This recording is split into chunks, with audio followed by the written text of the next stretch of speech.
अस्सलाम वालेकुम दोस्तों, मेरा नाम है आबिद और आप देख रहे हैं मेडिसिन वर्ल्ड यूट्यूब चैनल। तो दोस्तों, आज हम बात करेंगे फोलिक एसिड के बारे में। इस वीडियो में मैं आपको बताऊंगा कि फोलिक एसिड का हमारे जिस्म के अंदर किरदार क्या है, फोलिक एसिड की कमी से हमारे जिस्म में क्या नुकसान हो सकते हैं और हम इसको किन सोर्स से हासिल कर सकते हैं। लेकिन उससे पहले दोस्तों, अगर आपने अभी तक मेरा चैनल सब्सक्राइब नहीं किया तो चैनल को ज़रूर सब्सक्राइब करें और साथ बेल आइकन को भी दबा दें ताकि हर नई आने वाली वीडियो का नोटिफिकेशन आपको मिल सके और आप इसी तरह मेडिसिन से मुतल्लिक इंफॉर्मेशन हासिल करते रहें। तो दोस्तों, बात करते हैं फोलिक एसिड की। फोलिक एसिड एक विटामिन है जिसे मेडिकल के अंदर विटामिन B9 कहते हैं। फोलिक एसिड हमारी बॉडी में रेड ब्लड सेल्स बनाने में अहम किरदार अदा करता है। ये ब्रेन न्यू सेल्स बनाने में अहम किरदार अदा करता है। DNA और RNA को सिंथेसाइज करता है। तो अब बात करते हैं इसकी कमी से होने वाले नुकसान की।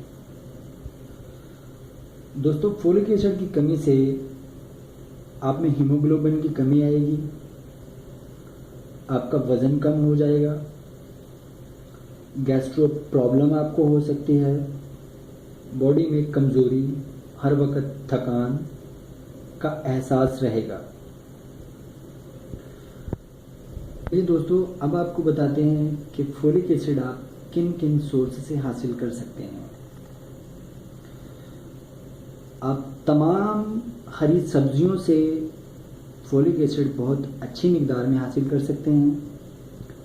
अगर बात की जाए एनिमल सोर्स की तो आप एनिमल ऑर्गन से बहुत अच्छी मिकदार में फोलिक एसिड हासिल कर सकते हैं, जैसे किडनी, लीवर, टेस्टिकल्स वगैरह। तो दोस्तों, इस वीडियो में मैंने आपको बताया कि फोलिक एसिड क्या है, फोलिक एसिड के हमारे जिस्म में फंक्शंस क्या हैं, इसकी कमी से हमें किन मुश्किलात का सामना करना पड़ सकता है और इसको हासिल करने के सोर्स क्या हैं। उम्मीद करता हूँ आपको ये इन्फॉर्मेशन पसंद आई होगी। पसंद आने की सूरत में इस वीडियो को शेयर करें, लाइक करें, कमेंट करें और चैनल को सब्सक्राइब करना मत भूलें। शुक्रिया।